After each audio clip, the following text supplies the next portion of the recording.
Welcome to the Dollop. This is a special episode this week. Each week, I, Dave Anthony, read a story from American history to my friend Gareth Reynolds, and he's never heard it before. But this week, it's a little bit different because it's live. It is taped at Meltdown, the Nerdist Theater, and Meltdown Comics in Los Angeles, California, at the end of November, or no, the beginning of December. And we are joined by Patton Oswalt, who is a very funny gentleman you may have heard of. So please listen to this. It's a really long one. It's about 2 hours. Here's the episode with Patton and Gareth.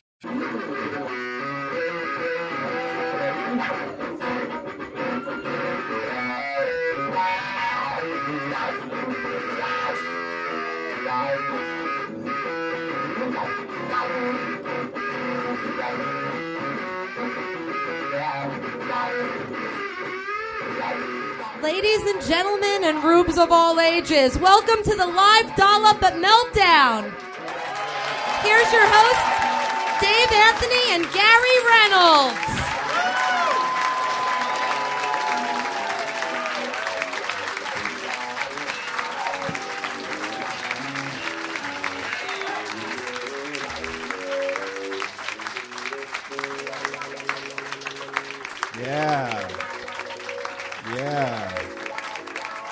Yeah. Oh, yeah. Smooth styling. Colin McCoy, he wrote the theme song. Yep. You kind of did, though. It's not for fun. Oh, thank you. Thank Oh, you. what was that? It's Gareth. It's Gareth. It's Gareth. I appreciate it. I really thank you guys. Oh, they love you. Again, it is actually, the name is Gareth. So just so we're Okay. Whatever. same page. Whatever. Feels like we Gareth's got to cool. get there. Because I don't know where it's getting lost in translation. Feels like I've been really clear the whole time. So, Welcome to the Dollop. This is a historical podcast. And each week I read a story to my friend Gareth Reynolds, who has no idea what the topic is. But tonight, I'll be reading my story to two gentlemen. One of them I like to refer to as the Great American Gas Bag. Ladies and gentlemen, Patton Oswalt.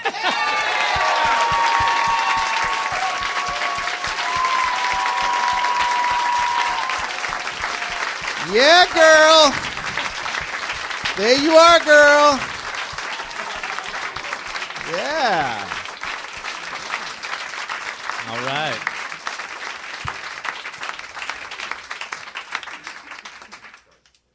Why do you get a mic stand and a... Because I'm the one. Oh, okay. Because you just get to sit there like douchebags making comments, and I do all the work. Oh, okay. And then I fuck up words, and people send me mean emails. Oh, the Thanksgiving one? I got an email from a Native American that You was changed my name! Holy shit! I got an email from a Native American that was unbelievable. It was like I had brought smallpox over. Yeah, I get it. I fuck up a lot of names. I did a lot of drugs when I was younger, and something got fucked up. I will fuck up words. I apologize. That's what happens. You probably mispronounced dirty engine. That was probably why you got... Probably mispronounced that. I'll bet. I did. That was the You're one right. about car repair. I did. Yes. That's right. I remember that one. It was the early 1800s. God damn it. Always good. Always good. Always Can I good. Stop it. Stop. Hang on. Before you start, whenever something happens in the 60s or 70s, 1960s or 70s, those are fun, all right? Anything happens in the early 1900s, they're important. Anything that happens in the 1800s on this podcast is the most depressing, depraved. If we start off and go back, all the episodes that take place in the 1800s, you want to take a shower in hand sanitizer. Like, if there's a way. So here we go. It was the early 1800s. Fuck! Yeah, it was. In the burned over district of New York State. I'm sorry, did you say burned over? Burned over. Oh. The burned over. Wait, I'm sorry, that's it? That's the whole story. Oh, wow. That was really good. That's nice. The burned over district was the western and central regions of New York State in the early 19th century, where religious revivals and the formation of new religious movements of the Second Great Awakening took place. Not good. Not good. Already. Not Yeah. good. Not good. New York stretches over a large distance from New York City. This is for the Australians. There we go. Yeah. New York stretches over a large distance from New York City. I thought and New the- York was just a hot dog stand.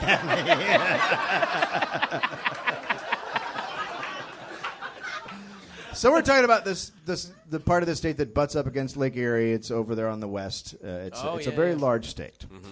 The term burned over district was coined by Charles Grandison Finney.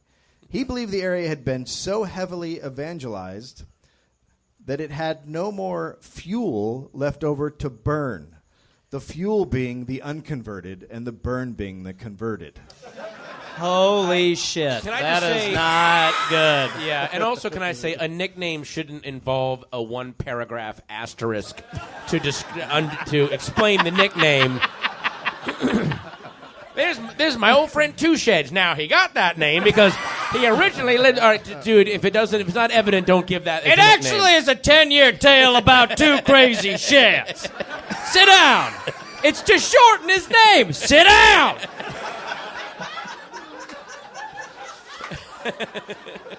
At this time, Western New York was still a frontier. This meant that professional and established clergy were scarce. Mm-hmm. Many of the people living there were self-taught and susceptible to folk religion. Well, there we go. Here we go. Strap There's- in, kids. Here we There's go. the seed we water tonight, gang. Also, that's another really dark thread throughout the Dollop. Self-taught never ends well. Whenever Dave says self-taught, here we go. Innovative religions blossomed. Oh, boy. Not good again. Yeah, Keep no. going, but terrible. Here we are. They were all founded by lay people who were coming up with new and exciting twists on Jesus.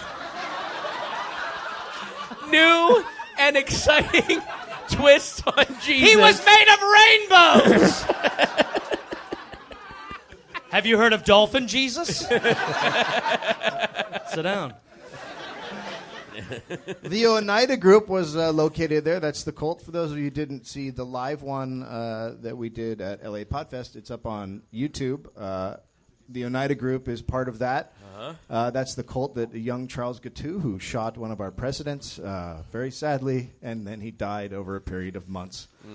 That's how we all want to go. That's where the Oneida group was from. Now, William Miller was a prosperous farmer living in the burned-over district. In 1810, he left the Baptist religion and became a deist. No organized religion for him. Then he fought in the War of 1812, and when he came back, he read something in the Bible and was like, oh, shit, I'm going to be a Baptist again. No, boy. What was it he read, Dave? Nobody knows. Oh, okay. I thought. But it was handwritten. He just... The Bible's in crayon!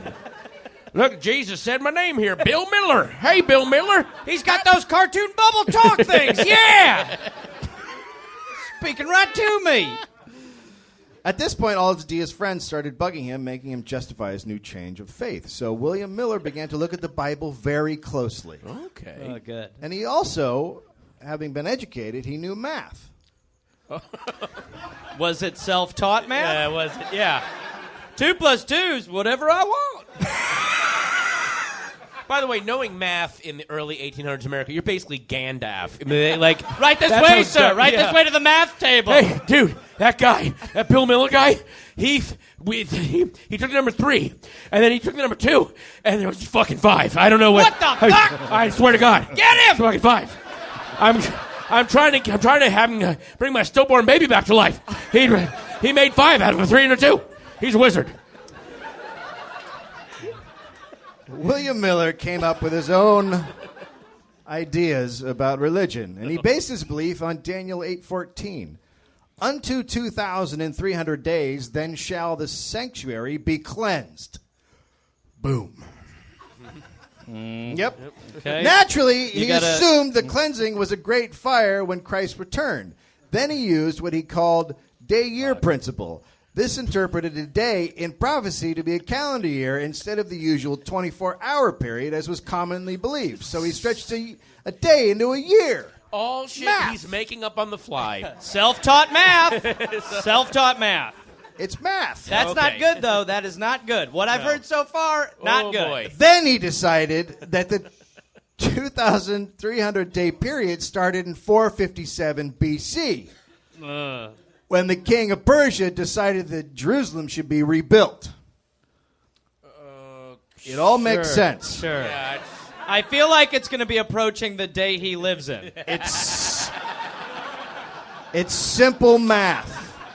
I don't know where you get that. Well, it's self-taught. So, if you use these simple calculations, you will come to the obvious conclusion that this period would end in 1843. That's not good. Whoa. Not good. Not good. What? couldn't he have just worked out a blackjack system or something? He's gotta... So, Jesus is returning Oh, good. in 1843. Right that year. Wow, Yeah. nice. I remember reading about when he Okay. returned in 1843. Yeah.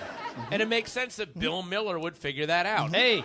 Yeah. And Jesus was bringing a great cleansing fire. Yeah. No, Jesus. As we will all bring- know Jesus will. Yeah. Not water Well, you for remember Jesus. When Jesus was ascending, he told his disciples, just check with Bill Miller. He'll let you know when I'm coming back. Bill Miller will let you know. Billy M? Talk to Bill Miller. Water will be fire for the bath. There will be fire! That was Jesus' last words. There will be fire! Dad. So he wrote all this shit down in 1822. Makes it real. And then he hid it. Hit it. And then he tucked it away. Oh. For the right time. Oh, boy. The right time might be... Go ahead. While Miller was waiting to unleash his genius on the world, sorry. Both. Yeah. Both. Yeah. Unleash Your Jesus is a Katy Perry song. It's not... Please. Because my daughter sings it 18 fucking times a day. It was in Connecticut. There was an evangelical minister named Sylvester Graham. Sounds like a sweetie. Yeah. It was the 1830s, so the temperance movements were picking up steam. But while his fellow reformers were concerned with issues like alcohol and tobacco consumption, women's rights, and slavery, Graham was concerned about sex and masturbation. We got to get these two crazy kids together. Pat, That's the first thing. good news. I bet they're going to meet. You got Bill Miller and my Sylvester Graham. You got Sylvester Graham and my Bill Miller. It's the end of the goddamn world. Let's masturbate. Graham thought Americans' recreational sex and masturbation were making Americans physically ill. Oh. Yeah. So he took the This anti-approach. was not a new idea, but Graham was the main man fighting against sex in America. The idea of sex and masturbation began being bad with Swiss physicist. Swizzifist. The Swizzifist.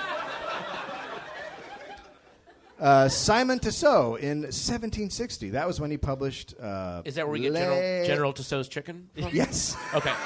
Is that what this dollop is about? All right, I know this story. I'm going to leave. He published Les Onanamsi. Sure. Ready for the email. It's just a big. No, I know. Some masturbator's going to be like, "How dare you!" I'm writing with one hand. Which was a comprehensive medical document on the ill effects of masturbation. Tissot argued that semen was an essential oil and stimulus that, when lost from the body in great amounts, would cause a perceptible reduction of strength, memory, and even reason, blurred vision, and all of the nervous disorders, all types of gout and rheumatism, weakening of the organs of generation, blood in the urine, disturbance of the appetite, headaches, and a great number of other disorders. Wait. That really is like the side effects of Cialis. Yeah. Right? Also, by the way, excessive masturbation does not you lose like nerve control. Oh, boy. Let me help you.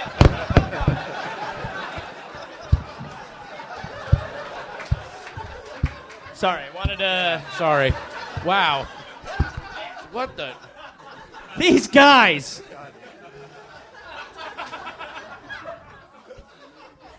I like that it also will be passed down for generations. You'll be like, Yeah. My son can't breathe properly. Hope you came well. Did your mother take thalidomide? Yeah. I shouldn't be allowed to say That's how words Jerry Lewis would over say 2 it. syllables. We gave these kids thalidomide. But if it's passed down, then some guy like Smithers, that's the 8th order you screwed up. Well, Daddy was a masturbator. I didn't know that, son. I'm doing the best I can. No. We'll give you extra time. I didn't know your papa masturbated. Daddy was a masturbator. I had no idea. What hardships. Literally. Tussaud's findings were treated as a scientific breakthrough. Luminaries like Kant and Voltaire and others published his findings, which led to masturbation being considered a debilitating illness. Wait a minute. Voltaire published this shit? Yep. Oh, Jesus. He was in on it. Oh, for God's sakes. That's a bummer. It became... I like Voltaire. God damn it. Yeah. Not as early and stuff. James Ellroy. And well, that actually makes sense. It became a movement. Another famous not book. literally. Get it? The only way, the only way to stop a movement. And it became another famous book, which was anonymously published at the time, was Oninia, or The Heinous Sin of Self-Pollution and All Its Frightful Consequences. So, That looks catchy. good. That looks like a good book. Something to fall asleep with? Yeah. All right. Got my bed book. So Sylvester Graham was just picking up with this idea and running with it. He made his name by giving popular speeches admonishing masturbation. Believing it. Popular Welcome to tonight's speech. Are you guys ready to hear about not masturbating? Yeah. I can't hear you. All right. Sorry. Flashpot.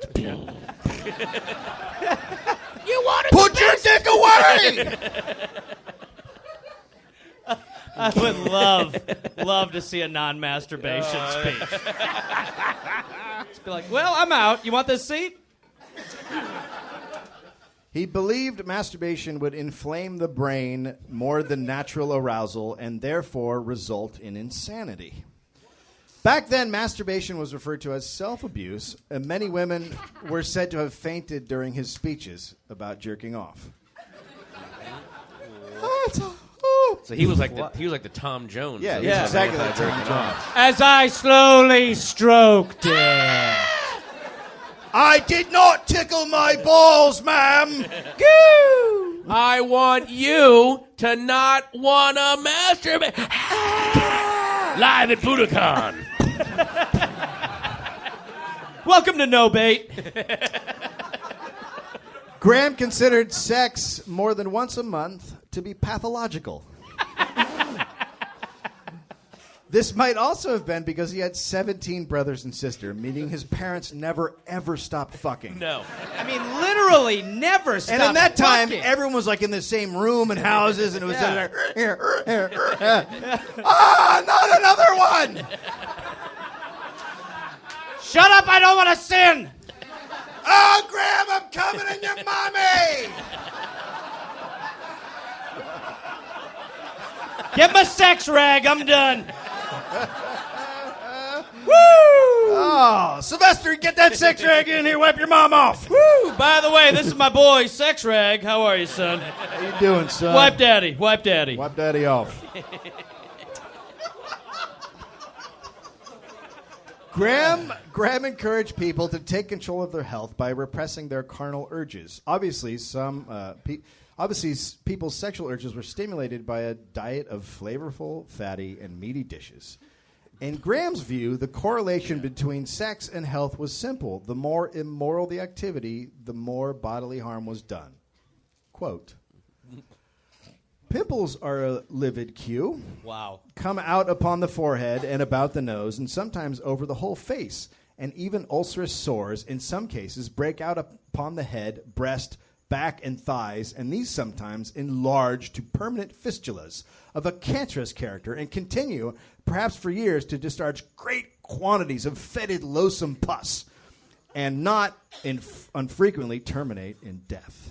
No wonder the ladies fainted. All I gotta say, baby. I can't handle this. Yeah. Swoon. Say fetid again. And that is from masturbating. Yes. Okay. And if you had sex too much. Okay, too much sex. But masturbating is the number one reason that you would get giant fetid sores. Yeah. So if you got to put it in something, not your hand. Yeah. There's like this sweet spot you got to hit. That's what he's giving you, basically. Yeah. He's saying you can fuck a lady once a month. Once a month. Any more than that, it's like cancerous sores. An orgasm advent calendar in a way. It really is. Yep. But it's yearly. And the last window you open, there's a little elf going, "It's fuck day!" Oh, thank God! I was gonna pop! Graham believed Americans could stop debilitating stimulation and find salvation through clean living and healthy food, so he created a diet. The Graham diet consisted of simply prepared, bland foods with lots of whole grains, mostly fruits and vegetables, no spices, meat, alcohol, or tobacco. Even pepper was banned. Have you ever had like pepper on something and then not been able to jerk off? Well, that's why the waiter asked to say when. He's like, "How bad do you? Are you jerking off?" Not yet. Okay. A little more. I'm done. A little further. I'm done. Oh. You finished? Yeah. Where's the white boy? Graham believed that adhering to the diet would prevent people from having impure thoughts and in turn would stop masturbation. Besides leading to insanity, he also thought it led to blindness. Well, that was a rumor that like translated to like high school-ish times, right? Where they'd be like, I don't think that's ever stopped. Get hairy palms, go blind. Yeah. Hairy. Yeah, you get hair on your palms. Yeah, you get hair on your palms, you go blind. Yeah. Never heard that? Because whenever you go bald, where did you go to put, school? Like, cum on your head. I went to that is. Well, I went to a monkey high school. Oh, that's interesting. Everybody had hair on their palms. Oh, that's great then. That's perfect. Yeah. So you're self-taught. Yeah. The permitted fruits and vegetables were to be eaten in small quantities, just 2 meals a day, and chew them slowly with plenty of saliva. Otherwise, you'll want to ejaculate. You chew too fast, you'll be coming all night, my man. Yep. Fast apple equals cum in your pants. Everyone knows that. If you want a poster that says that, you can take one. They're free. Graham also advocated radical ideas for the time about health and hygiene, such as bathing regularly, taking in fresh air and sunlight, drinking clean water, wearing comfortable clothing, and exercising daily. So that was all shit people didn't do.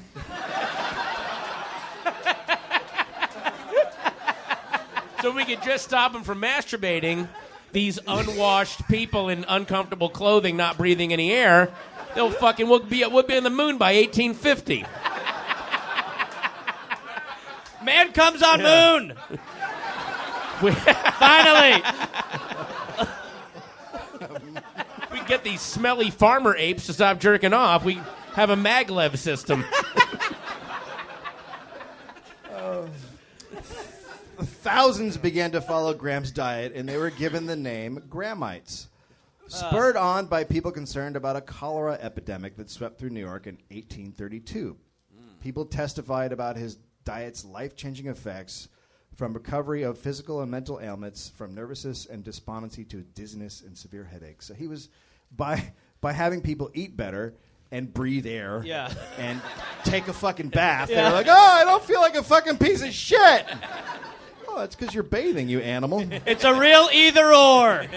I can bend my arm because there's no more dirt on it.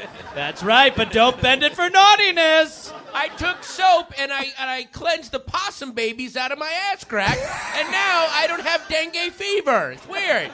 Don't you go masturbating and get dengue now. One of the reasons the diet took off and people felt better. Diet.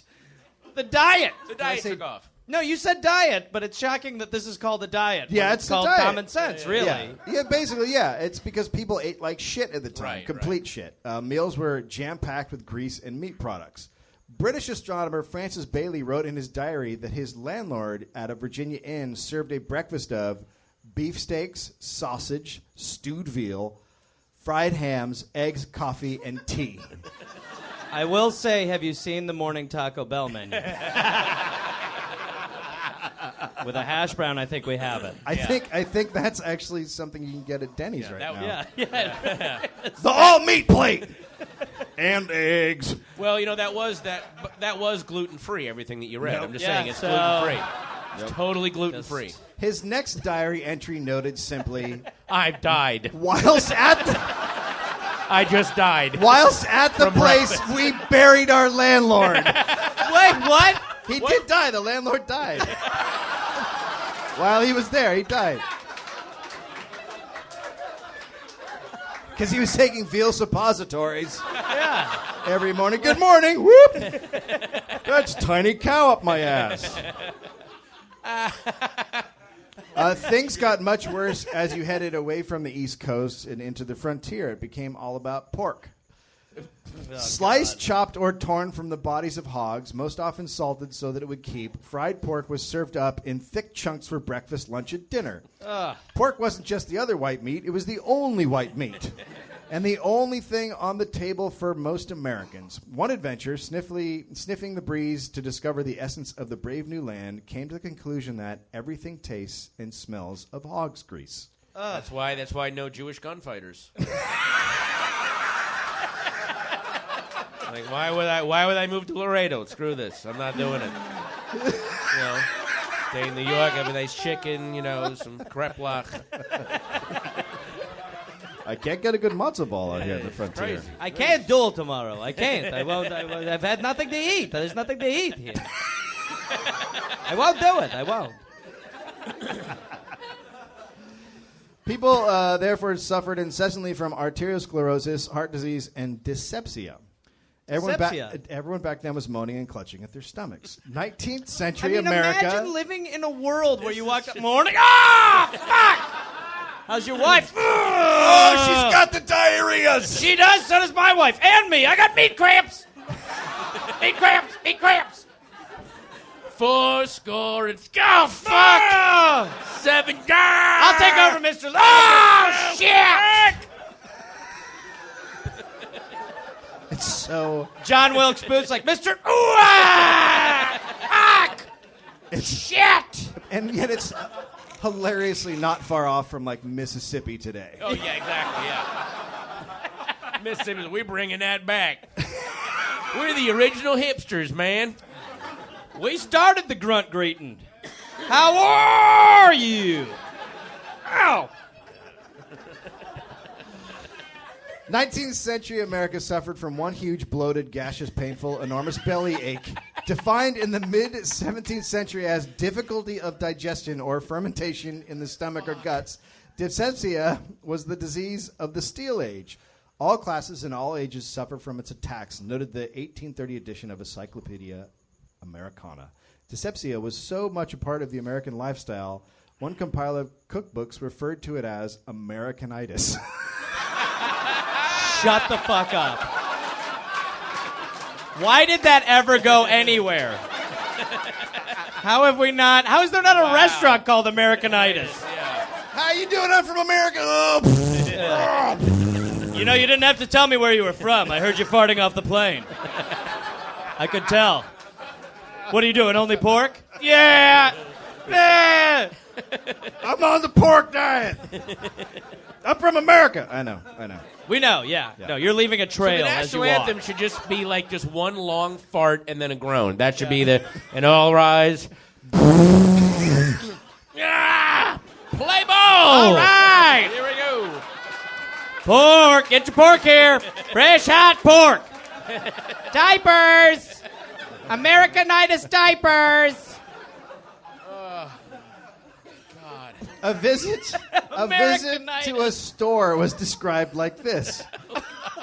When one enters the door, a bell rings. Ting-a-ling-a-ling. Hello, Mrs. Johnson.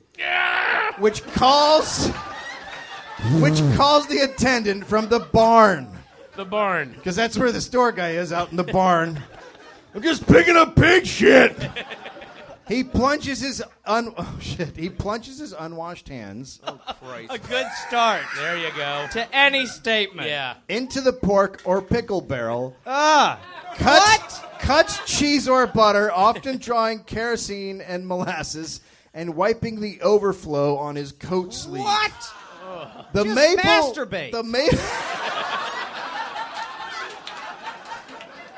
Sweet God. The maple syrup bottles stand nearby, and the keeper himself has been seen to take a swallow at them from different times when his sweet tooth called. Wait, Hold on, he's like, he just takes a big swig.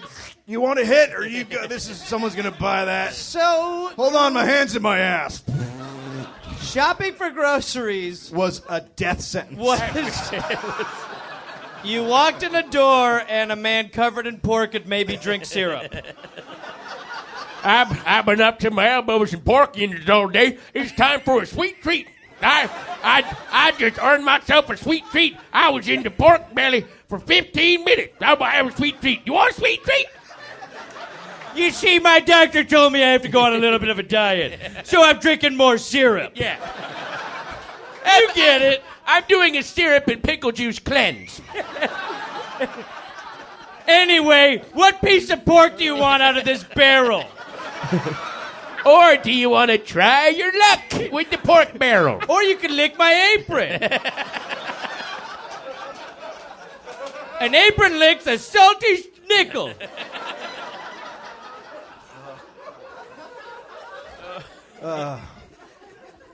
So Graham's diet was embraced by a lot of people. Graham was also very upset with white bread.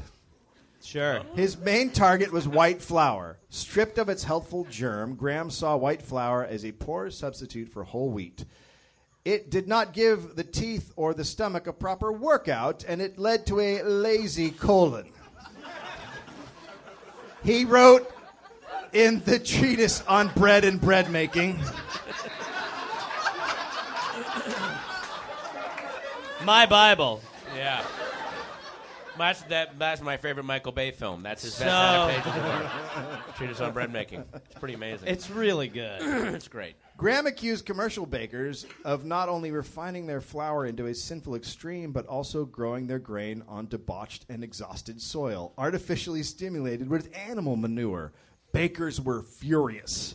They attacked a Boston lecture hall where he was scheduled to speak in March 1837. What do they do? Bakers. They do a drive-by. The bakers are coming!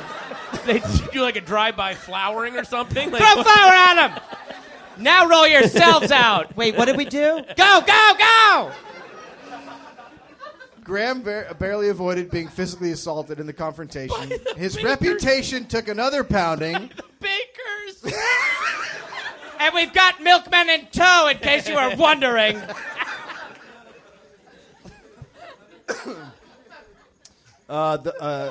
His reputation took another pounding when the staff doctor of a Boston lunatic asylum declared that Graham was obviously insane.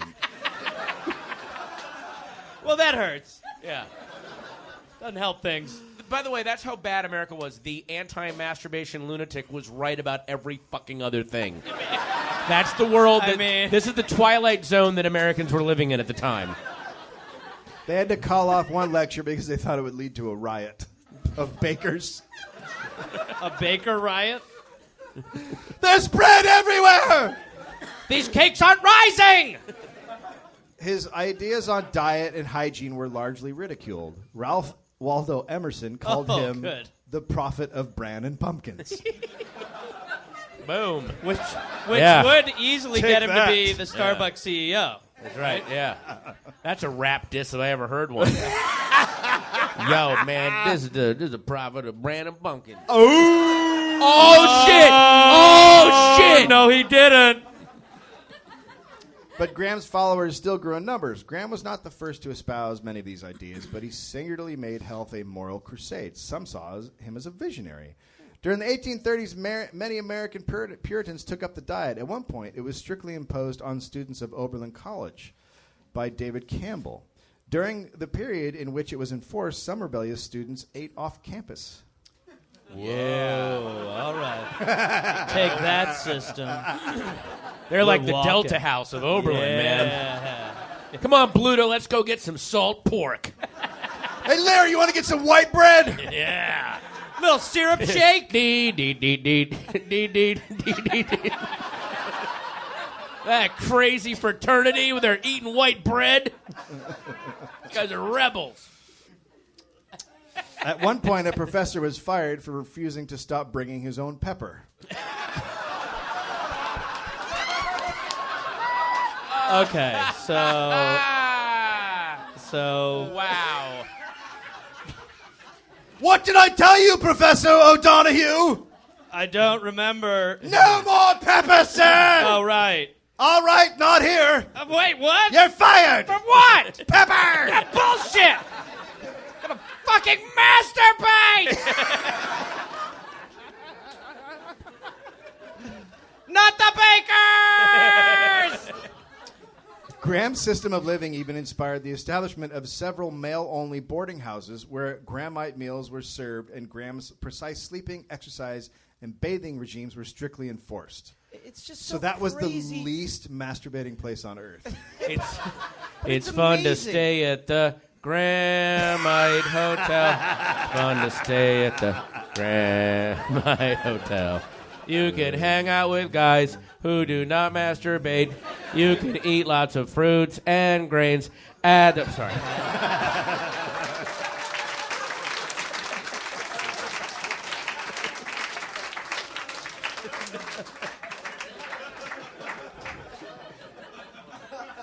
Graham's speaking fees swelled to as much as $300 per night as he jumped into new areas of medical investigation. He preached against Such as. Here we go. He preached against the danger of feather beds and tight corsets, claiming that folly in dress killed 80,000 Americans a year. He criticized schools, warning that they were a disappropriate exercise of the brain, and it was dangerous. You gotta be self-taught. And schools were dangerous for they lead to a general debility of the nervous system involving the genital organs.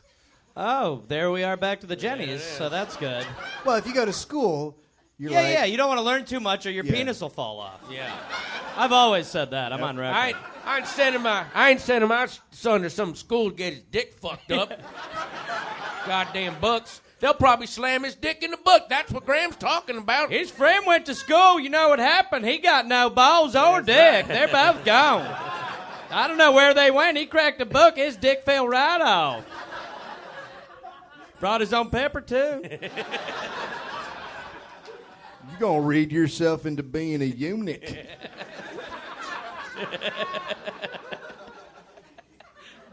Such eccentric opinions caused Graham's light to fade on the national stage. Oh, why? So he crossed a line. Why? He crossed a line. With the what- schools just and the wasn't- corsets. They were yeah. like, oh, no, no, no. That's going to hurt your draw. You were making sense up until now. Yeah. When he started talking about courses, that was his Billy Idol's Love Me Tonight. That was when that video came out and killed his career. That was his, look it up, people. It destroyed a career in one night. Look it the fuck up. I'm sorry, Rock You Tonight. What about- Rock Me Tonight, How not about, Love You Tonight. how about Michael Keaton's Jack Frost? Oh, fair. Yeah, but he came back. Yeah, It well, was it's a going huge to take comeback. Graham Well, a while. Maybe there's a Birdman in his future. Let's He find retired. Fingers crossed. He Come on. retired to Northampton, Massachusetts, where he continued to pour forth medical and spiritual advice. He And had not he jerk had off. an ugly end. out. Oh, no. By 1850, his health and status had declined to the point where one of his neighbors described him as Oh, boy, this is exciting. Oh. infirm, seated in a wheelbarrow. What? Wait, You didn't. Wait, just to be Wait, clear, sorry, you didn't. sorry, You sorry. said wheelbarrow. say wheelbarrow? Infirm, seated in a wheelbarrow. Fair, okay. And clothed in a long dressing gown of bed ticking, wheeled through the streets to the post office by a manservant. That's how I want to end up. That's where I see myself. Let me put on my nightgown and take me to the post office. Wheel me around like dirt! A wheelbarrow as your mode of transportation is kind of fucking And you awesome. have a manservant, the guy. What does that guy do when he's off work? Hey, so what do you do? What's your job, man? He said, I push this crazy guy around a wheelbarrow all day. And he just doesn't jerk off. And, hey, look, no pepper in my life. That's all I got to do. Keep I'm away a from riding baker by week, and then I'm a wheelbarrow man at weekends. Today, Graham is most famous for developing his own process for making whole wheat flour, which he used for his graham bread. Today we know this as graham crackers. Oh, man. So wait a minute. Wait. Did you just Stop. ruin graham crackers a little bit? You did, right? Wow. Like they're not as good. Wow, the Nabisco company's going to come after you Yeah. so fucking hard. Masturbators eat goldfish. Could I just say to whoever's listening, I'm just a guest on this. I do not want to piss off Big Graham. That's all I'm saying. I do not want to piss off Big Graham. I got a career. Cheez-Its for the man who don't want to stop jerking off. Are your hands greasy? Use them. Come like a cannon with Triscuits. That's their slogan.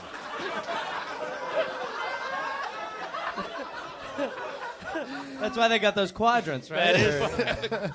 Today we know them as graham crackers, though it has been transformed into the very thing he spent his life railing against, sweet flavor and mass production. Amazing. Jesus, that's right. What a great So legacy. he made them flavorless, and someone was like, let's put some sugar or honey in here.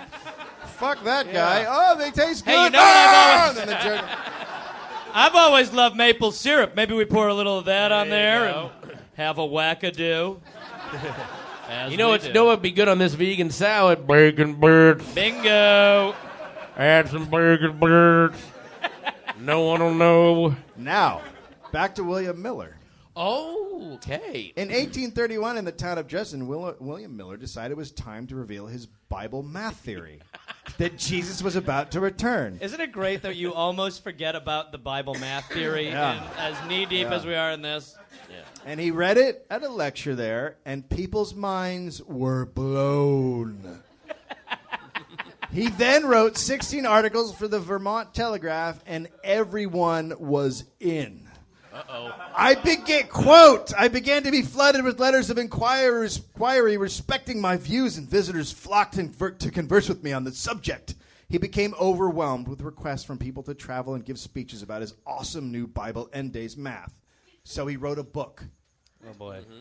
Evidence from Scripture and history of the second coming of Christ about the year 1844, exhibited in a course of lectures. So he didn't have an editor. Right?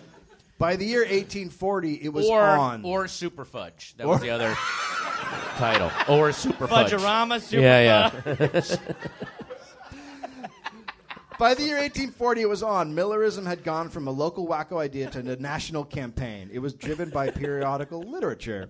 There were at least 48 Millerite periodicals being circulated. It spread to Great Britain, Norway, Chile, and Australia. That's awful. Yeah.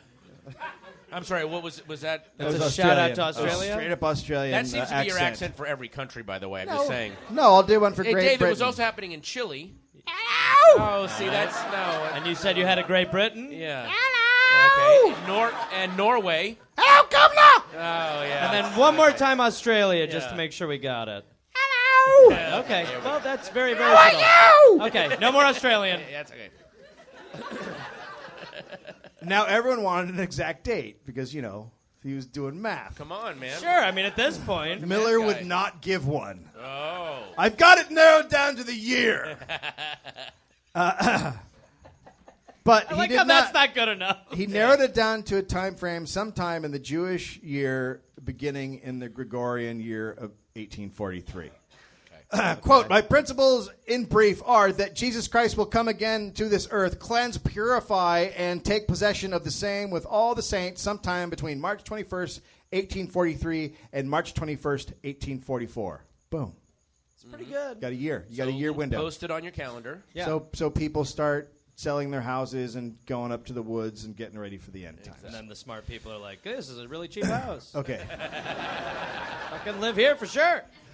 So no spoilers, but everyone knows Jesus didn't come back, right? Well, not necessarily. March 21st, 1844 came and went with no Jesus fire. Uh-oh. So Miller went back and checked his math. He didn't carry the 5. Classic Miller. It turns out he made a mistake. No! Yep, he used the wrong calendar. He had used the rabbinic calendar. Sure. He should have used the.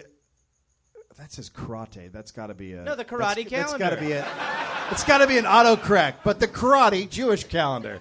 That's autocorrect. The karate Jewish calendar. Yeah. Jewish. Yeah. It's like with Wash on. a circumcision. It's whack on, whack off. Walk on. Oh. So is he a mistake? He came up with a new date. New date. What's the new date? April 18th, 1844. That's like less than a month away. Wow. Sadly, He gave himself no breathing room, basically. no. So sadly, the 18th came and went, and no Christ. Again? Right? Yeah. What? What is this guy's deal? Kind of a bummer. What's Jesus' deal? Did he check a Taekwondo calendar? Yeah. Was the calendar jujitsu? Ah. Oh. So they had the Well, the Millerites bakers were mad because they wanted him to use judo. Get it? Because the thing with the... There you go. No.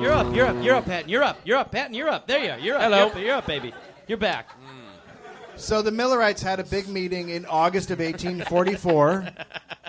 Big meeting, August 1844, and a dude named Samuel Snow discovered new math. Oh, of course. And guess what? No. Christ was a-coming again. Ah. This fucking year, October 22nd, 1844. Boom. August 22nd, 1844. Mark it. Forever became known as the Great Disappointment. Why? Wait. Wow. Because Why? Jesus did not come. What? Yeah. But he keeps saying he'll I come. know this is the math. Where is Wow. These guys. This is the Star Wars prequels of prophecies, then. I mean, this is just brutal. There was Like just you some guys are weird friends figure with him, like, yeah. I'm not Jesus. I help too. You're like, oh, God, this fucking asshole. Millerite leaders and followers were bewildered and disillusioned, and they fractured. Some kept pushing the date. What about September 1845? Sure. Others joined the Quakers. Hey, what are you guys doing? Some joined the Shakers, who believed that Christ had already appeared for the second time in the person of Mother Ann Lee. Sorry, the Shakers? Mm-hmm. So there's the Quakers and the Shakers. There's And a what, whole about, Parkinson's and what about group. the bakers? Yeah. So I mean, there's the all this Quakers, stuff. there's the Shakers. And then there's bakers in this and then stuff. there's the math takers. Yeah. Hey, girl. I'll allow Boom. it. Gary was gets that a like point. a rivalry? I don't know if they were rivals, but yeah. Whoever they could came have up been. first would have been like, fuck you I guys. know. What's your Yeah. problem? I know they had a football league. Quakers v. Shakers? I just love that the Shakers already thought Christ came back in a lady called Ann Lee. They were like, that's Jesus. We solved it. It's her. Anyway, what's next? Hello, I'm Jesus. You heard it here first, gang. Who wants a jar of preserves? That's her. Him. Sounds like Jesus, right? Yeah. So, many just went back to their original churches, and many Millerites split into three main factions. Miller continued to believe that Christ was returning, and he chalked up the errors to human error. He decided that there is human error in Bible chronology Shocker. that could throw the date off somewhat and account for the discrepancy. But what about new math? Ah. Well, he can't do new math if someone wrote down the first shit wrong. Yeah, exactly. Think about it, you Doesn't- fucking it doesn't heathen. help him. He died on December 20th, 1849, believing Christ was coming at any moment. That's how I want to go. Oh, man, I would have loved to have been at his bedside and literally, as dying, go, oh, I see him coming. And There then- he is! No, don't! Oh my God, not now! One more second and it'll all be on. Oh, sorry, dude. Oh. Poor fella. One of of the three main groups Millerites split into were the Seventh-day Adventists. Oh, boy. The Seventh-day Adventists decided that on October 1844, some shit did go down, but it was in heaven. Loophole. Wait a Bullshit loophole. Is- No, it happened. What? Is- Up there. Yeah. Is that where the term the seventh day comes from? That it was the seventh one that they were predicting? So, and I'm not being funny. Is that where their title comes from? Seventh Day Adventist, and it happened and no one saw it. It must be. That's got to be. It's a great name. Seventh. For about 20 years. Really takes a little shine off that name, though, It really right? does, yeah. Seventh guessers. For about Yeah, they should have called themselves the All Right Fine Adventists. Wrong 6 times, Adventists. For about 20 years, the Seventh-day Adventists were loose-knit groups spread out and mostly reading periodicals. Then the church was formed and established in Battle Creek, Michigan on May 21st, 1863, with a membership of 3,500. So they're getting it going. Sure. Between the Great Disappointment and the official founding of the church, a boy was born into the world. No. His name? No. John Harvey Kellogg. Oh, boy. Poor kid already. Poor kid. His parents were Seventh-day Adventists, and they moved to Battle Creek, Michigan in 1860. His father opened a broom factory. A what? A broom factory? A broom factory. Oh. Cool. okay. All right. So it's the kind of All job was you want to well. brag about. People were sweeping. That's how they would bathe. They would just sweep themselves back One of then. the- They didn't- One of the dirt off. early founders of the Adventists was a woman named Ellen G. White. Ellen's parents were Millerites, and she was raised terrified that she would be eternally lost. When she was 9, she was hit in the face with a large rock. What? I shouldn't laugh at that, but what the hell? Okay. So she grows up terrified, and then on top of it, someone hits her with a rock. Giant rock right in the face. Oh, wow. Fuck Her you, nose, universe. her nose was disfigured, and she was in a coma for several weeks. Cool. But she awoke, and soon after began having visions. Of rocks.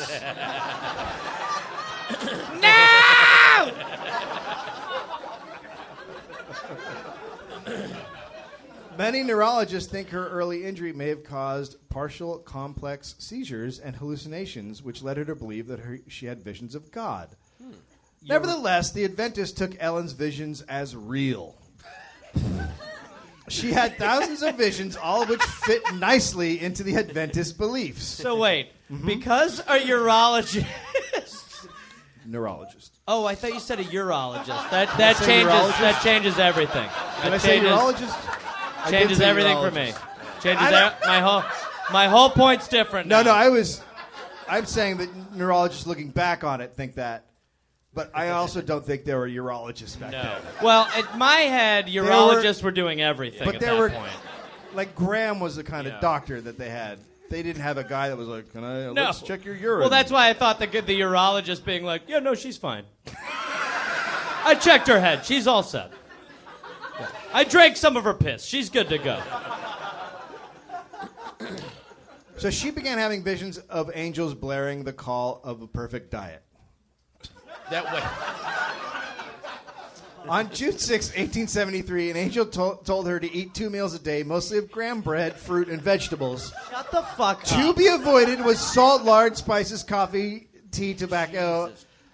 Meat was also forbidden. So Ellen White was having visions about the graham diet. I'm the angel of Atkins. Give me a sign, God. Talk to the coma girl with the diet tips. That's That's my messenger on Earth. Could I have done better? Sure, I could have done Yeah, I better. probably For sure, I could've, could have but done better. For sure, in Could have picked retrospect. somebody, but yeah. Yeah. Okay, the U.S. was a filthy place back then. Life expectancy was 41 years. In the slums of the cities, death was frequent among the working class. To work in 19th century factories was like a death sentence. Well, rocks were flying around all the Yep. time, apparently. Lead poisoning was common in certain trades like printing, pottery, paintworks, and shipbuilding, and it was common to have the streets just filled with rotting waste. Wow. Alrighty. Also, that was another profession. Lead drinking was really dangerous. Hot Lead drinkers occupation. did not live. Hot yeah. occupation. No, it's really hard. Most people took baths once a week, while others never bothered to bathe. Sure. Bacteria was common in water wells. Lack of sanitation and health habits made it easy for people to become ill. Hospitals were not any better. Doctors viewed disease as an imbalance of bodily humors. Oh yeah. Just So not they funny would, enough. So they would just bleed off. They would just bleed off extra blood. Sure. A doctor would drain a pint or two for days from a patient's body, purging the body, generally followed by bloodletting. They did this by giving strong drugs such as mercury and strychnine, God, what the fuck? which were extremely poisonous. It's all bad. But But fevers, diarrhea, and vomiting were considered symptoms of recovery. You're dying. You're getting better. And thus the drugs were working. Our father's had a heart attack. Give me 20 cc's of poison stat. Oh, he's shitting out of his eyes. Yay! He's not moving anymore. I think he's better. Thanks, doctor. Doctors are not very well trained. A person can, What? Are you sure? That sounds like they are. a person could go to a diploma mill for 4 to 8 months to get medical training of the day and then set up a practice. No. No. It's not like there was anybody No. regulating it. It's just a guy would just go. That's like, my yeah, issue. That's hey, my the issue. Doctor. Yeah. All right, for That's your it. final exam, poke this guy, make him bleed. All right, here's your diploma. Hey, I did it, honey. By 1800, Columbia, Harvard, and Dartmouth had established medical departments. These institutions consisted of 5 or 6 non-salaried professors, usually physicians, and they made their money by selling their lecture notes to students. Jesus Christ. I How mean, could that go wrong? It's just set up for yeah, failure. here's another one. Buy that. Well, I work on selling bullshit, so here's some bullshit. How's that? All right, great. So there were hundreds of people calling themselves doctors practicing medicine with no training. One of the earliest institutions in the United States designed to deal with illness was located in Danville, New York. Dr. James Jackson and Dr. Russell Trull promoted health reform and used the idea of hydrotherapy, ice, and steam to treat their parents. Patients. Sorry, yeah. Patients. Okay. Patients. Way better. Patience. Way better. Way better. That was one of Sylvester Graham's ideas. Hose them off! Ellen White's husband, James White, received treatment at the Danville, New York institution, and on their way home, they stopped in Rochester, New York, to visit friends, where Ellen had a vision. No. She saw that the Adventists should establish a water cure and vegetation institution where a properly balanced, God-fearing course of treatments could be made available. So she had a vision about the place they were just at. And thought that she should do that. Am I I'm crazy? having a vision that's exactly like where we just were. Let's open one. Isn't that a memory? No, it's a vision. No, I'm You seeing sure it. it's a I can vision. see it. I can see Sounds it. like where we were an hour and a half ago. She's got a vision. The Seventh-day Adventists opened a sanitarium in Battle Creek 9 months later. It was all about pure air, sunlight, rest, water cures, exercise, and proper diet. It Lunatics. opened on September 5th, 1866, as the Western Health Reform Institute. The first nurses at the institute were Adventist farm women who volunteered their time to do everything from chopping wood to administering massages. Sometimes they would mix those up. It really, that was not good. My shoulder! I'm sorry. Sorry, I was just rubbing some birch. My hand that's slipped. my bad. Just rubbing this log, and I just, you know how it is. I only have 2 hands. Yeah. It soon became obvious they needed trained staff and professional administration. The hospital had gone into debt, so they appointed John Preston Kellogg as treasurer. John Harvey Kellogg, now a teenager, became his father's assistant. Oh, boy. The Whites felt that John Harvey Kellogg had the potential to provide a leadership at the institute. They subsidized his medical education at the University of Michigan and the Bellevue Hospital Medical College in New York City. While in New York, Kellogg would breakfast on 7 graham crackers and an apple, 1 coconut a week, and an occasional side dish of potatoes. Then, at 24, in 1876, leading church members persuaded Kellogg to take over as physician-in-chief, despite his youth and total lack of experience. Well, that's a good sign. He's self-taught. Just take a run at it, John. Come on. What's the worst that could happen? Yeah. I could kill We them got all. masseuses killing people with axes. He replaced the term sanatorium with the new name sanitarium. Oh. The Battle Creek Medical I like it Surgical now. Catchy. Sanitarium was to be sanitary. place where people learn to stay well. Kellogg issued the Seventh-day Adventist vegetarian diet and revised it. Meanwhile, the Dearborn Filthatorium was like, it's never going to catch on. We're good. You know, they might have a good couple months, Yeah, but long but term, nothing. They'll come crawling yeah. back to the They'll Filthatorium. be back to the Filthatorium. You know, yeah, you go up to the place where they clean you up, but you'll come back wanting to rub shit all over you in a Have fucking fun. heartbeat. Where are you going to eat pork and drink syrup? Yeah, rotate the patients into vomit baths. Yeah. It's a Filthatorium, you sissies.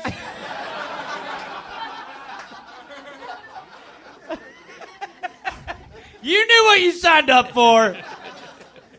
He advised patients to eat what the monkey eats, simple food, and not too much of it. He pushed peanut butter, like the monkey, and invented a mechanical horse for exercising. Oh, my God, yes. Yeah. Yes, yes. He preached the value of aerobic exercise using recorded music. Oh. Zumba. Yeah. Yes. And he was super obsessed with colons. Now, should we be worried? Here we go. Oh, we should be worried. We're jumping into the colon, boys. Because up until then, this guy sounds... Anyway, go ahead. Well, hold on to your asshole. Kellogg considered the colon central to good health. He lectured on the theory of autointoxication, a self-poisoning caused by the too slow breakdown of food in the intestines and colon. He preached a vegetarian diet, exercise, and frequent bowel movements, 3 a day. Quote, a housebroken colon is a damaged colon. I'm sorry. What? What does that even mean? He said it. I don't think anybody knew what it meant. Wait, no. I think he is saying shit Okay. your pants. Yeah. Yeah, don't tell you. Your colon should tell you when it's going to shit, and you have no say in it. Not up to you if you're Yeah, home or not. housebroken, Go. yeah. So, No holding. some of his health and fitness regime seemed unusual. Like exercising in athletic diapers. Oh, boy. So that is what he's saying. Yeah, he wants you to work out so hard that you shit your pants. All right, 10 and rest. Take a shit. Get ready, guys. Get those weights. Let's get some music for you guys. Do you believe in love? That'll help. He believed in dunks into electrified water pools. Sure. Jesus. Sure. Eel baths. And multiple daily enemas. Okay, so what's happening right now? Multiple! Yeah, multiple. That's like 8. That's more than one, which is crazy. For a time, Kellogg promoted Fletcherizing, or chewing boy. food until it slithered down the throat. Go. Wait, what? He wanted you to chew food until it just found its own way down. Am I crazy to think I call that eating? No, you chew food until you can get it down. He So was you like, chew until it naturally is like, I'm ready to glide. And you're like, there it is. Did my Adam's apple move? Then I did it right. but truly, his first love was the bowels. That's just everybody's first love. I mean, From the beginning of his time as a doctor, Kellogg was fascinated with the bowel. Oh, boy. Quote, it was his favorite piece of anatomy, his first love. I mean, that's just a red flag, right? I mean, that's just, well, it's a brown flag. that's a brown flag. It was right there, people. Am I going to pick it up? It's right there. The bowels held him in rapture. Once, Oh, my God. he liked the bowels. Yeah, but it helped to hold him in rapture? Rapture. Come to me. Get into it. Once, when an Adventist interrogator framed all of his medical questions in terms of religious beliefs, Kellogg turned on him. Oh, boy. Is God a man with 2 arms and legs like me? He demanded. Does he have eyes, a head? Does he have bowels? No, the Adventist answered, deeply offended. Well, I do, cried Kellogg, and that makes me more wonderful than he is. You know I'm that's better like, than God because I have bowels. But that is like one of those Can situations. God shit? That's like when Can you, he shit? No, he chooses not to. Then I am better than he. No, you just didn't have a comeback. You didn't I'm have wearing a comeback. diaper. Unlike God, who can't shit himself when riding around on a God carriage. could shit himself if he desired to. I am not the Lord and I have diarrhea. I just feel like we're on different pages. We're saying different arguments. Sir, your 315 enema is here. If we could wrap this up, 315 enema. Thank you. Thank you, James. Okay, you're welcome. Thank you. They're going to put a hose in my asshole. I'm trying to leave. According to Kellogg, 90% of human ills originated in the bowels. The bowel got, yes, 90%. Okay, just want to make sure we have the More number right. math that Yep. works if you think about working it. self-taught math for sure. So what he's saying is if cancer was up your ass, he'd know where it was. Exactly. Thank you. Thank you. The bowel got Kellogg's undivided medical attention. The Oh boy. You sounded out. It got changed again by the. Okay, the purification changes, which occur in the undigested residues of flesh foods, were to blame. He explained. Guests who arrived at Battle Creek soon learned that their once pristine bowel was actually a sewer of auto-intoxication full of poisons like cretin, sketol, and indole. I'm going to like it here. I didn't know that. You're dirty on the inside, Patton! Kellogg's influence and enthusiasm made the bowel not only an acceptable subject of polite conversation, but a national obsession. Wow. More and more people became convinced that their bowel must be given an antiseptic cleaning. The bowel, poisoned by meat-eating, drinking, smoking, and usually anything pleasurable, was poked, prodded, and probed by attendants at the sanitarium.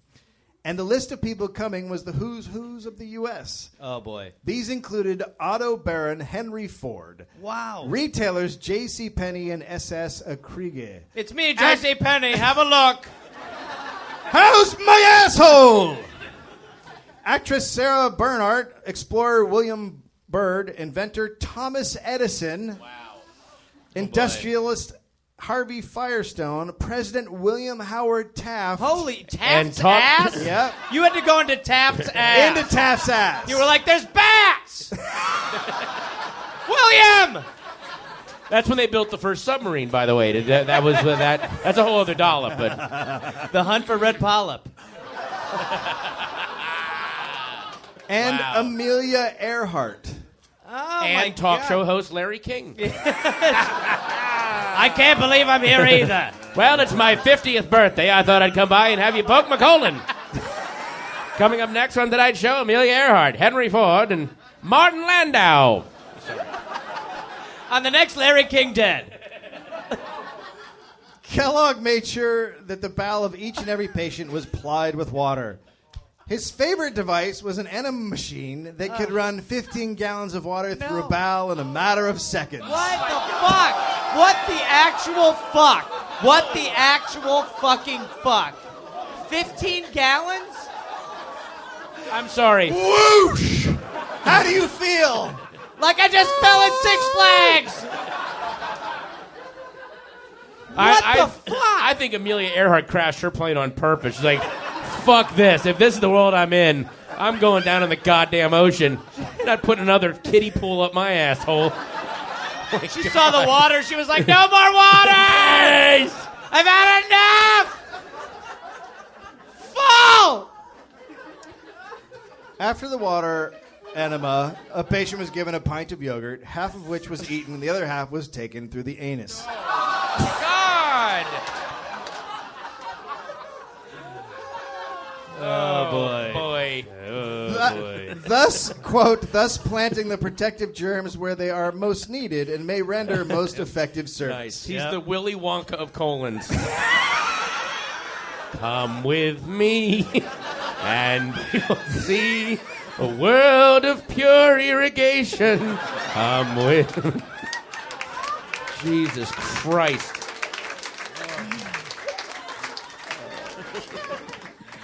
Sorry, some of these strawberries at the bottom are going to be tough. Oh, no. They just I knew we were doing yogurt, but not the strawberry at the bottom. That's all they had kind. left. It was 9 for $9, so load it up. Well, can I have a napkin? This one's actually Trix flavored, so that'll be fun. God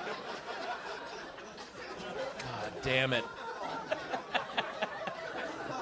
If a healthy dollop of yogurt was not enough to do the trick, Everything's fine. Oh. Everything's fine. Okay. Too much all right. masturbating. Thank you. So hairy. If a healthy dollop of yogurt was not enough to do the trick, more drastic steps were necessary. If auto intoxication persisted, and I assume that if people were making smelly farts, he'd be like, "Whoa, we have to do more." I know. There's no. Oh, jeez. You're not cured yet. The offending stretch of intestine was removed. Kellogg Whoa. performed, Kellogg performed as many as 20 operations a day. What the fuck? Of intestine removal? Yes, because Wait a people minute. would smelly But poop. they didn't have anesthesia yet, did they? They had yogurt. Feels like the same. I believe they did have anesthesia at this okay. time. For the doctors. For the doctors. I'm going to cut him All right, I'm ready to do this crazy thing. The result, Kellogg claimed, was nothing short of a medical revolution. By pumping yogurt cultures into rectums of Americans, Kellogg claimed that he had managed to cure cancer of the stomach, ulcers, diabetes, schizophrenia, manic depressives, acne, anemia, migraine, and premature old age. There was You mean nothing. aging? You mean aging? Yeah. Okay. So schizophrenia and aging, yogurt up your ass. There was nothing a clean bowel couldn't handle. Yep. Except for life. He also created a vibrating chair. The chair would shake violently. It was painful to sit in, but after a few minutes of treatment, it would supposedly stimulate intestinal peristalsis. Oh, the shit chair. Peristalsis is a radically symmetrical contraction and relaxation of the muscles that propagates in a wave down a tube. In this case, Wait. the tube is the intestine. Now, normally that's not how the large intestine works. Normally the large intestine is able to hold stuff in. So basically he created a chair that would shake you so hard that you would shit on yourself. Welcome to the Institute. How do you feel? Oh, J.C. Penney. This summer at Six Flags, you're. Get ready for shit chair. Okay. Okay. I He mean- said that cured headaches. Of course it did, because you would shit the chair. Okay. A day at makes sense. the sanitarium went like this. Patients performed calisthenics at 7 a.m., followed by laughing exercises. That's where he talked about his medical practices. Indian club demonstrations and gymnastic classes. They withstood all manner of mechanical massage, pummelings with trunk rollers, poundings with chest beaters, and punches from stomach beaters. What? They stood on... This It is sounds like insane. Dr. Seuss. It does. I was going to say, it sounds like.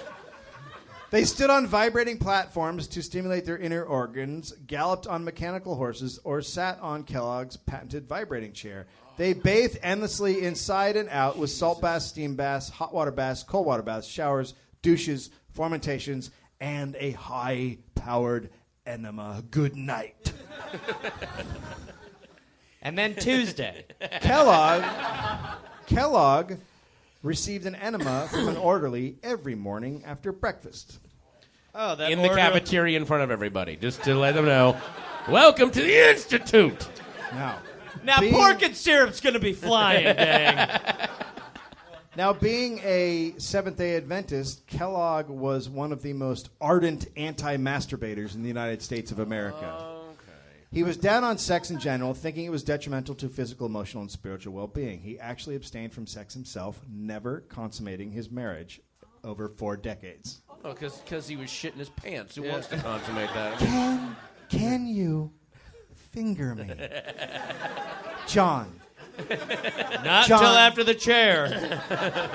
please, Chair first, then maybe you. just finger Just me. fill your diaper and finger blast me, please. I've Get the taken tub your of name. water. Not now. I'm sitting. Sort of. He and his wife had separate bedrooms and adopted Why? all of their Why children. did they have separate bedrooms? I don't know. Oh. They had 42 foster children, adopting 8 of them. Sorry? They had 42 foster children, and they adopted 8. So that means That house must have smelled like shit in ways you can't imagine. A normal... He would show each child his balls and say, "You didn't come out of these." Happy birthday. He cataloged 39 different symptoms of a person plagued by masturbation. This is exciting. If you noted any one of these symptoms, you would know that someone was a masturbator. Oh, okay. They included defective development, mood swings, Sure. Yep. fickleness, Yeah. bashfulness, Oh, how dare you. unnatural boldness, stiff joints, paralysis. How fucked up is that? Some kid gets paralyzed and he's like, he's a masturbator! Let me ask you this, Tim. Did you masturbate? One time. Well, God hates you. So There you go. no more walking. Got Yep. what you got coming, Yeah. didn't you, boy? God dealt with you. Why don't you try to grab your dick now? Bet you wish you could feel that hard dick, don't you? Well, those days are done, my man. Girl. Fondness for spicy foods. Oh, yeah. So all Mexicans were Yeah. masturbators, Oh. basically. The entire continent of Mexico, they're all masturbators. Acne.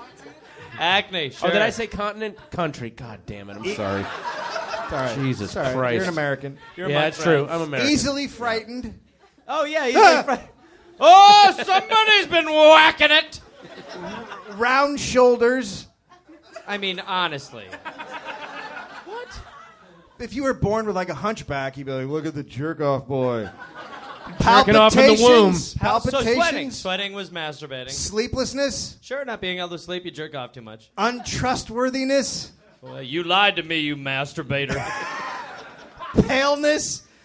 All the Irish. You pasty jerk off. No, Great Britain is off the Yeah, map. the whole Yeah. fucking place. And all emos. And goth. Fingernail biting. Oh, yeah. Moist, cold hands. Sure, yeah, nature's lube. Bedwetting and epilepsy. Oh, hey, Shaky. Oh, let me guess, you just want to get a hand on that dick while you shake on the ground, don't you, you filthy monger? Kellogg said masturbating would cause cancer of the womb, urinary diseases, nocturnal emissions, impotence, insanity, and mental and physical disability, as well as the classic blindness. To quote, such a victim literally dies by his own hand. And then he would drop the mic and go to the shit chair. Boom. That's right, motherfuckers. In that list of Excuse me. side effects... In that list of side effects is nocturnal emissions, which is what, dreams, right? Yeah. Okay. Just want to make sure. Kellogg's first solution for jerking off was a healthy diet. Taking from Graham, he thought that meat and certain flavorful or seasoned foods increase sexual desires, and that plainer food, especially cereals and nuts, could curb it. He was not the only one who believed a healthy diet would stop masturbation. Dr. Jackson, who had treated the whites previously when she had the... Yeah. He felt the same. He created a new food. He mixed water and unsifted flour, ground into little bits, and baked it twice. He called this mess granula. And it was the world's first cold breakfast cereal. The crunchy, flavorless concoction had to be soaked in milk to be soft enough to chew, and people did not like it, but the people who hated masturbation wanted it. And an industry was born. Kellogg then created... No! It's fucking Kellogg? What?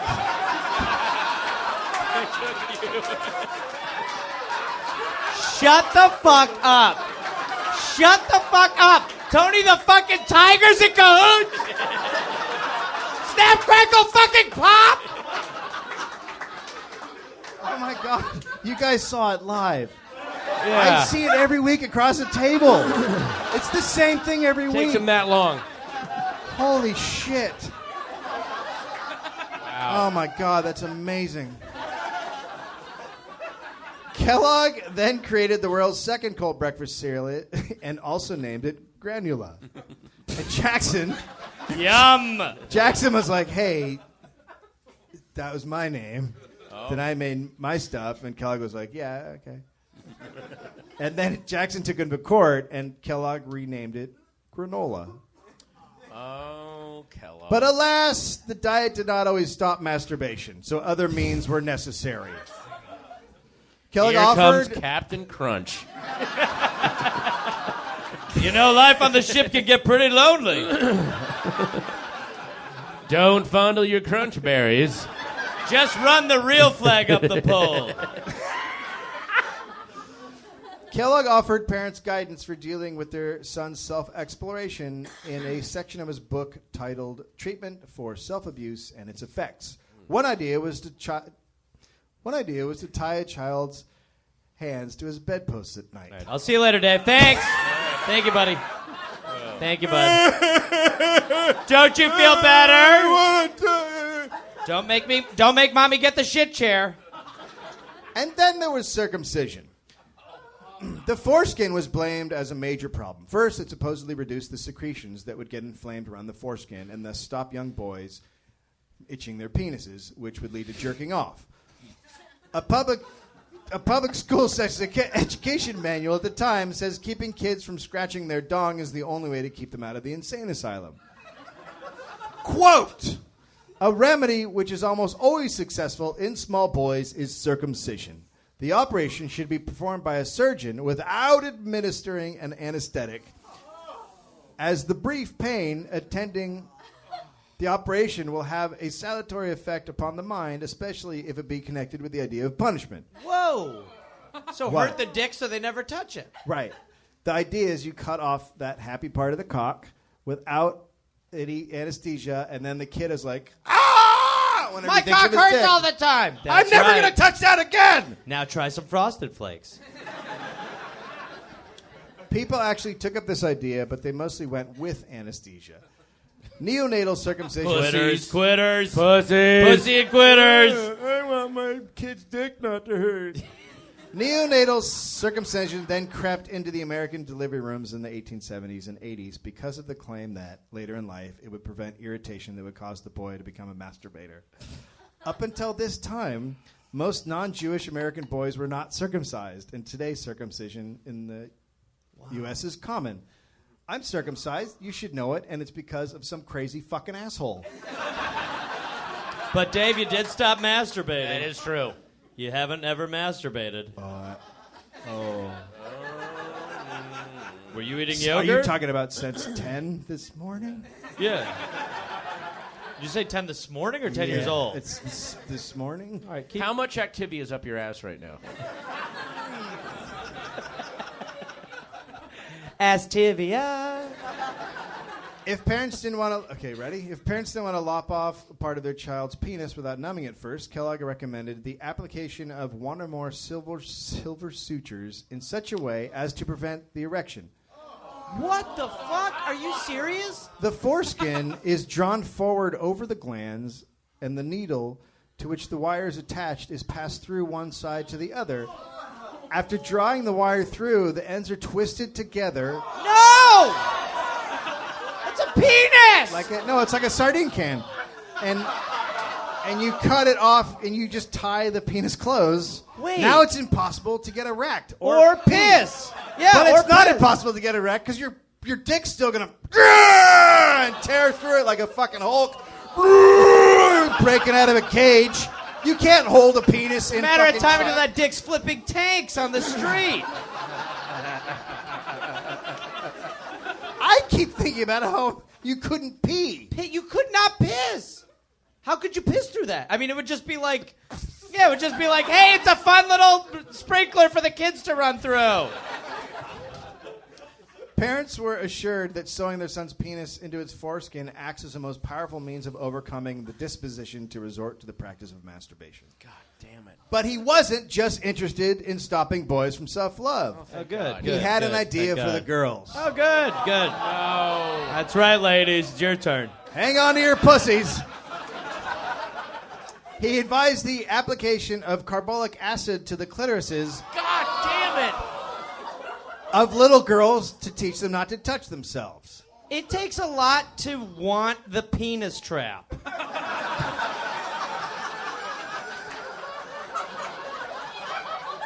But I might be there. Today, medical doctors know that the carbolic acid is extremely poisonous, and when applied to tissues directly to muscle or nerve, it causes instant paralysis. If carbolic acid did not do the trick, Kellogg reasoned it was necessary to remove... No. That's a strong verb. By the way, Clitoris. this is making me rethink how much I like Eminem's song "Acid on Your Pussy." Like now, I don't think I like. I mean, now that I know that's where it's from, that's not cool. Less catchy. Yeah, it's way less catchy. Kellogg continued coming up with different foods to eat that would keep people from touching their genitals. Over a few years, he put many new items on the market under catchy names, organizing a new company for each one. Some were substitutes for meat, others coffee, packaged in brightly colored boxes and easy to prepare. The foods were an instant success. The growing popularity of his products caused Kellogg to hire his younger brother, William Kellogg, as business manager. John always insisted he only wanted to improve health of his patients, not profit from health business. Always seeking new substitutes for animal products, the brothers one day discovered that wheat could be flaked. Instead of pulverizing the wheat into a flour, they steamed it and ran it between heavy rollers that squeezed the grain into flakes. John believed the diet of flakes could greatly curb masturbation. Here we go. For girls, he envisioned that the flakes could be used as a mild irritant douche. What? Whoa. Because we're about to hear about fucking cornflakes. What? And you're about to say that people were fucking douching with cornflakes? What? Yeah. That rooster's gonna get his fucking head cut off. God damn. Douche with cornflakes? Part of this balanced pussy. The guests at the sanitarium loved the product, and soon everyone was clamoring for it. As a service to former patients, the Kellogg started the Sanitas Nut Food Company. He put his younger brother in charge of the business to produce the cereal for mail orders. Will continued to experiment on his own, developing a process for flaking corn in 1898. At that point, he left to go into business for himself, and on February 19th, 1906, the Battle Creek Toasted Cornflake Company organized. The product was later named the Kellogg Company. He took cornflakes and made it the company's biggest item, packaging it in a box with the slogan, "The genuine bears this signature, W.K. Kellogg." From the beginning, the public liked cornflakes. Soon after opening the original plant, it was turning out 1,000 cases a day. Less than a year later, production was 4 times that. A second plant started operation, but could barely fill demand. A bitter feud erupted between the brothers when Will gained sole rights to the market products of the Kellogg Toasted Cornflake Company. The battle was brutal, and the brothers' relationship was finished. Another patient at the sanitarium for a while was a man named C.W. Post. No, you motherfucker! Holy shit.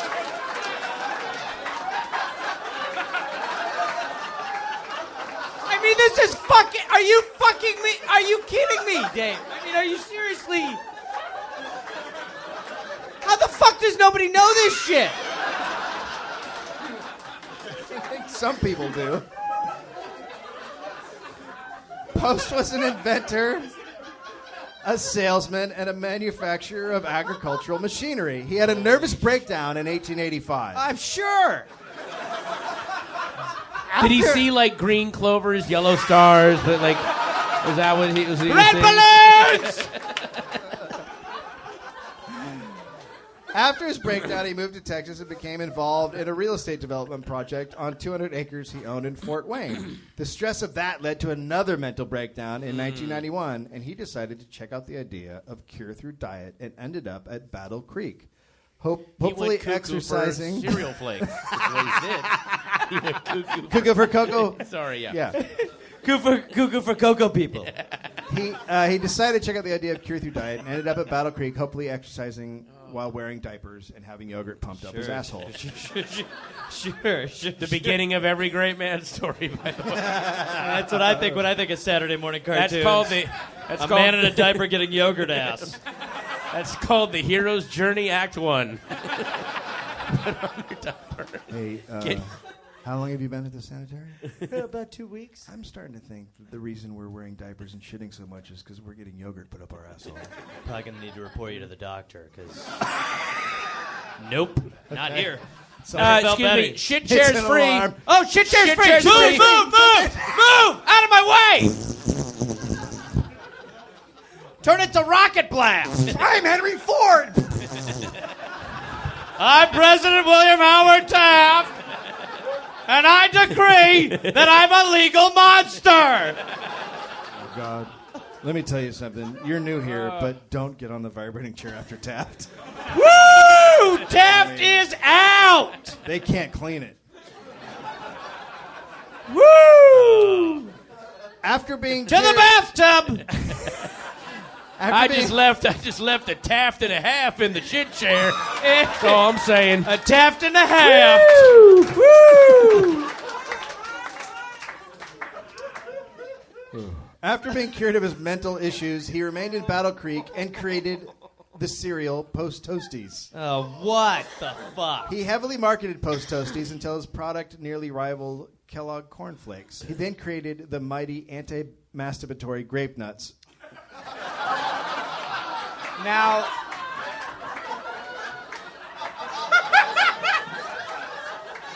couple things. Yeah, go. First of all, having nuts in a non-masturbatory product. Fun. That's fun. Second of all, were grape nuts originally marketed as a non-masturbatory... You're nodding. So. I don't know that that's the truth, but boy, that certainly does sound about right. They're blue balls. Sure. Yeah. Blue nuts. That's what it should have been called. Yeah, they're big purple nuts. Okay, just wanted to make sure that the cereal my athletic mother ate in my childhood was for non-masturbating. As you were. Grape Nuts became an international favorite.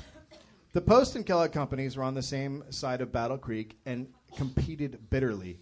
Post employees could not associate with Kellogg workers. Oh, the masturbating Kellogg's? And Stay out of that factory. My For years- dearest Margaret, the cereal wars drag on. I don't know if I'll ever see your beautiful face again, and I so want to jerk off, but I'll grab another bowl of these grape nuts and...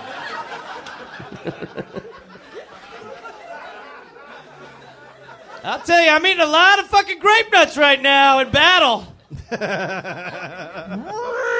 want to masturbate. The Post employees could not associate with Kellogg workers, and for years the semi-professional baseball teams maintained by each company could not play against each other because police feared rioting.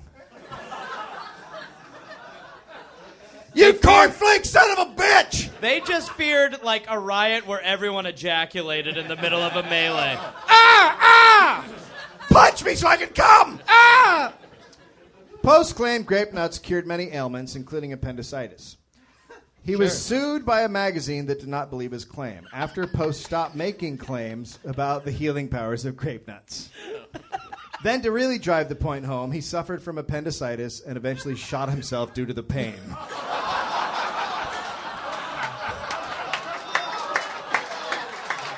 With a barrel full of grape nuts in the mouth. That's how I want to go. He fucking killed himself. People are like, well, no more grape nuts theories. That's the end of that chapter. Years later, Post... I've gone suicidal for Cocoa Puffs. Follow your nose to the shotgun blast. Oh, that's too far, Toucan? Really? You friends with him? Years later, Postum Cereals Company changed its name to General Foods Corporation. Will Kellogg and his company remained in Battle Creek, though his relationship with his brother John was strained. His name often appeared in news because of his involvement in charity projects. He provided his community with a municipal auditorium and 2 schools and a youth center and the city's first airport. In 1939, at age 79, Will retired from everyday operations of the company, but remained as chairman of the board. John Kellogg died on December 14th, 1943, in Battle Creek, Michigan. After John died, Will learned that years earlier, John had written a letter to Will attempting to reopen their relationship. But John's secretary decided her employee had demeaned himself and refused to send it. Whoa. She was a cunt. Call. Yeah. Will Kellogg did not see it until after his brother's death. Will Kellogg died at the age of 91 in Battle Creek, Michigan on October 6, 1951 Let me of guess, heart from failure. a whoops all crunch berries accident at the factory. No? No one remembers that cereal? Okay, all right, sorry. How do you feel about your cereals? I mean, are you fucking serious? No, that's all made up. Yeah, I'm serious. That all. I mean, That's all real. I honestly, like, the truth is, Dave, that you've ruined a lot of things for me. That's true. But the idea now that you're yanking into my brain and grabbing my childhood out and putting it on the ground and stomping on it's tough. Sure. Because that's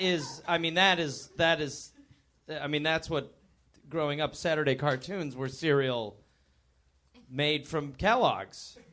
All right, I'm going to give an opposing viewpoint. I now love the fact, and I'm energized by the idea that every bowl of cereal I have in the morning has that much psychosis in it. Like, I feel like I'm eating their psychotic energy every morning, and I'm just going to, like, I just want to, like, I could just punch my way to work every morning. That's how serious. That's you could how just much eat psycho- that yeah. cereal and run to work. Yeah. With a heart on as you run through traffic. Yeah. There should be like a cornflakes box. So just their mascot should be just a crazy guy with a shit-filled diaper and just like a boner poking out. Well, wait. You know, am I just- crazy? Yeah. Cornflakes is already like a rooster, which is a cock. Just make it a hard fucking boner already, right? Put that on the fucking box. What about the toasted frosty ones? The ones with the Well, no, so Those what are for happened- douches. the white. Once little all white these guys sheen on died, top. new people showed up and went, let's just put Glazed. some fucking sugar Easy. on this shit. I'm talking about the glazed ones. Oh, I the think nice- Dave okay, is yeah, insinuating yeah, wow, that our that's a frosted little- flakes are covered in semen. That's what I was trying to tell you. Yeah. Yeah. Frosted Flakes are covered in semen. Well, what about... Okay, fine. But you know, the minute the Kellogg brothers died, whoever was second in charge went, are they dead? Okay, yeah, put sugar on fucking everything. It's ridiculous. Let's Are you get this kidding? business going Yeah, already. sugar on everything. I don't on give everything. a shit. But Yeah. this is a And get the time- shit chair out of here. Nobody likes the shit chair. This is a time when if you gave people grape nuts, they were like, "This is amazing!" Like it wasn't a good time. Yeah. But also after you eat those cereals, being like, I still want to masturbate. You're like, I need to go to hell. I ate a bowl of grape nuts. Yeah, but I'm according to still Gareth, around. you know, you either had grape nuts or you licked a butcher's apron, so there's no, you know. I feel like of it's course, a real grape either nuts or. seem like ambrosia at that I point. feel like it's a real either or. Hot butcher's apron. Yeah. Girl. Lick the Butcher's Apron, by the way, is a great Y&T album. That's a great Lick the Butcher's Apron. That was 1987, right? 1987, yeah. Lick the Butcher's Apron. I have that on vinyl. It's so good. All right. Well, Wow. Well, how do you feel emotionally? honestly, not very good. Still very confused. Everybody has to go, but I mean, I cannot digest this. Shockingly. I am so going to be thinking about everyone in this room when I'm having breakfast tomorrow. Like, what are you all? I will think about every one of you and try to meet send for it. breakfast. Wait. Oh, that you should. Who has cornflakes at home? There's a Yeah, couple people there's who a are throwing couple. those out. And what about grape nuts? Anybody have grape nuts? No. I guess that's a testament. There you go. I eat that Ezekiel shit where they just put Bible verses right on the bottom. Like they let you know how psychotic it is. Like we're basing our diet on things in the Bible. I'm like, well, that's for me. These are just crazy assholes putting stuff in boxes. I'll eat that shit. This is great. A box of psychosis. When you have your cereal tomorrow, just go, I am eating pure sociopathy right now. This is awesome. New Able Flakes from Kellogg's. Thank you. Yeah.